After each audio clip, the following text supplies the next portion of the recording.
Finlandia está en crisis, pero lo está, como ahora señala la izquierda, por culpa de las políticas ultraliberales del gobierno de extrema derecha de Petteri Orpo.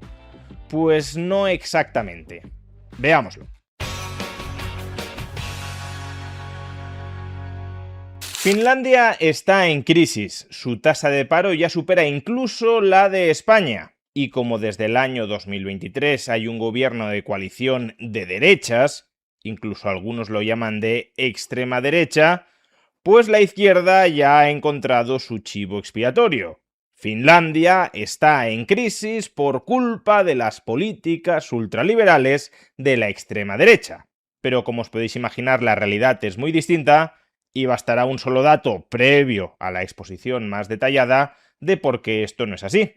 El gobierno de extrema derecha de Petteri Orpo arranca a mediados del año 2023 y en ese momento la economía finesa ya estaba en recesión. De hecho, uno podría especular que, en parte, la elección de Orpo se debió a la mala situación que ya venía arrastrando la economía finesa. Por tanto, difícilmente la situación económica de Finlandia puede ser atribuible a unas políticas económicas que son posteriores al estallido de la crisis de esta economía.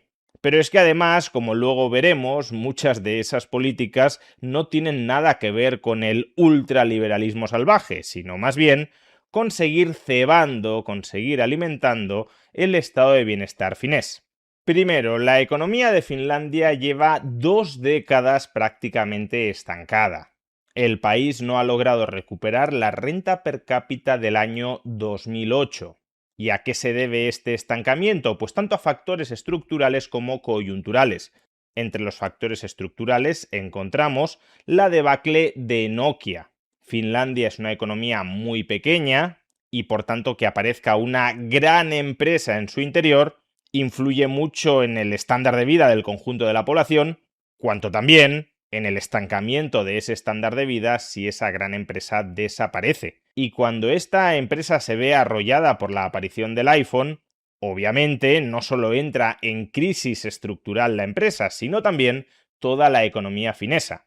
Añádanle a esto que en el año 2008 arranca la crisis financiera global y en el año 2011 la crisis de la eurozona, que si bien golpeó de manera más dura a los países del sur, desde luego también afectó negativamente a sus socios comerciales, los países del norte. Por tanto, ya desde el año 2007-2008 la economía de Finlandia viene arrastrando serios problemas. Pero es que desde el año 2022 esos problemas se han agravado en mayor medida. Por un lado, porque la guerra en Ucrania golpea fuertemente las relaciones comerciales que Finlandia mantenía con Rusia, de tal manera que parte del comercio que tenía Finlandia se cierra de golpe.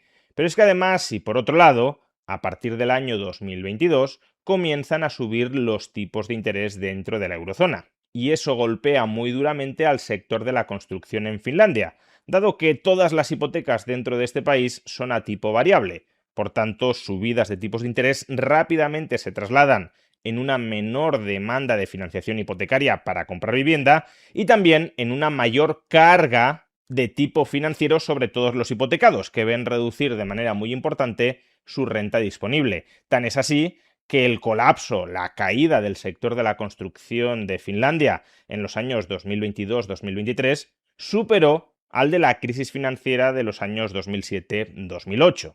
Con lo cual, lo que tenemos es una economía que llevaba estancada casi 2 décadas, a la que además la rematas con subidas de tipos de interés y con un cierre de los intercambios con uno de sus principales socios comerciales. Si ya estabas débil, te terminan de dar la puntilla.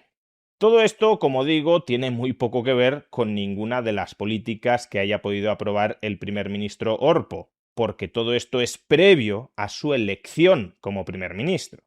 Pero aparte de todo esto, existe otro factor muy importante que además nos ayudará a contextualizar y a comprender las políticas que está intentando aplicar Orpo. Como sabéis, Finlandia es una socialdemocracia nórdica. Durante décadas se ha vanagloriado del enorme estado de bienestar que tenía para su población. Finlandia, Suecia, Dinamarca, Noruega o Islandia Eran los espejos a los que el resto de Europa se quería mirar. Tenemos que copiar su estado de bienestar porque tienen un gasto social gigantesco que apuntala su crecimiento económico. En realidad nunca fue así. Las socialdemocracias nórdicas se pueden permitir pagar un estado del bienestar gigantesco mientras sus economías sigan siendo productivas. Y el problema de Finlandia, como hemos visto, es que su economía dejó de ser productiva y por tanto ese estado de bienestar gigantesco que se podía sufragar gracias al crecimiento económico ha devenido progresivamente infinanciable. Tienes una maquinaria estatal gigantesca que por defecto crece y crece y crece mientras tu economía no lo hace. Por tanto, ese estado de bienestar gigantesco, que según los socialdemócratas o según los defensores de la teoría monetaria moderna debería estar contribuyendo a impulsar el crecimiento económico, lo que hace es drenar todavía más recursos de la economía, obstaculizando en mayor medida el crecimiento. Y ahí es donde llegan algunas de las políticas económicas de ese primer ministro de extrema derecha ultralibertario, según dicen algunos, nada de eso, que es Orpo. Porque claro, si tienes una economía parada y un estado del bienestar que sigue creciendo, creciendo y creciendo, pues has de intentar reestimular la economía para que vuelva a crecer y has de poner coto al crecimiento de ese estado del bienestar sobredimensionado.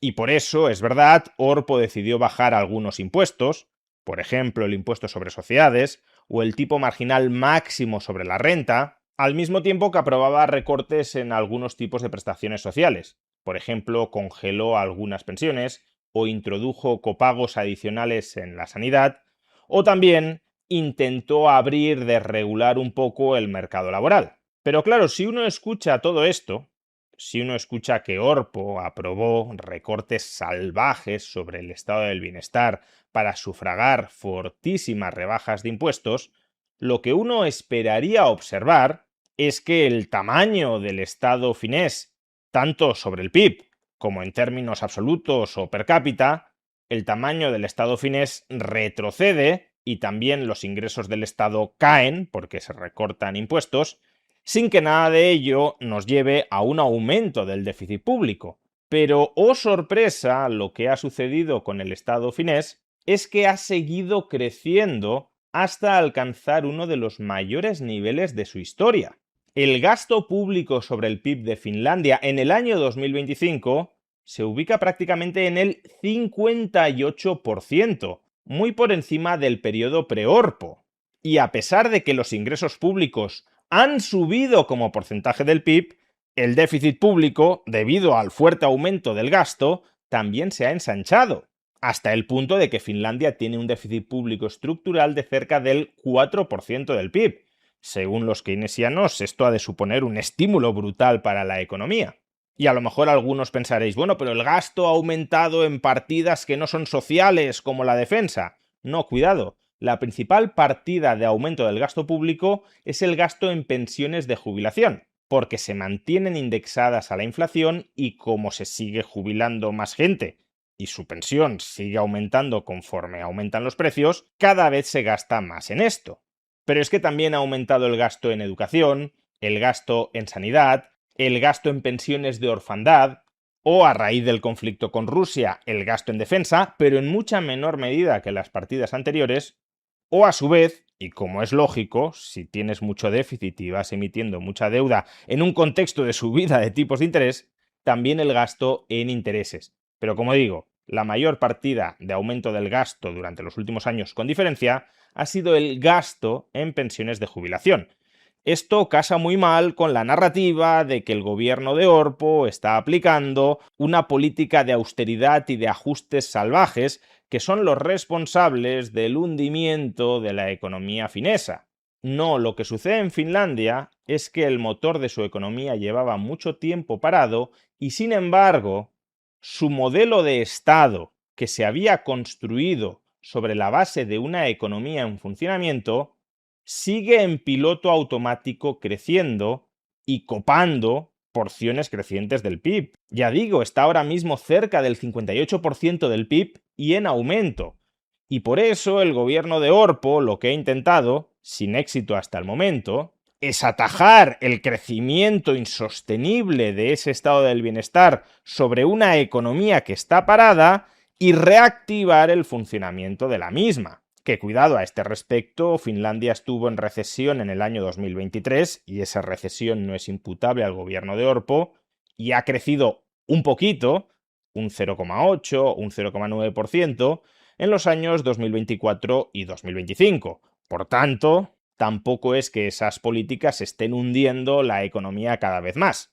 Están fracasando por ahora a la hora de lograr un crecimiento vigoroso, pero no son las causantes de estar generando una caída libre en la actividad, porque la actividad sí cayó en 2023, pero volvió a crecer en 2024 y 2025. Así que no, aunque ahora la izquierda te esté intentando vender que la mala situación económica de Finlandia prueba el fracaso de las políticas neoliberales de la extrema derecha, que eso es un popurrí infame, porque la extrema derecha no aplica políticas neoliberales y los neoliberales, ultraliberales, libertarios, como los queramos llamar, no son de extrema derecha.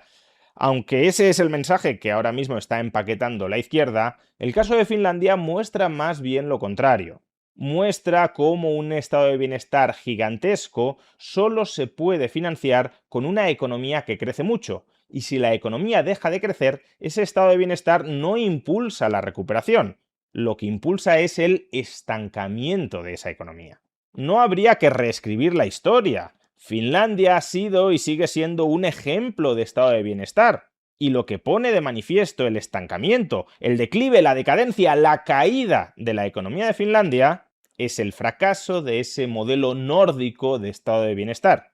Finlandia no era rica por tener un estado de bienestar grande, se podía permitir un estado de bienestar grande porque era rica y mientras era rica.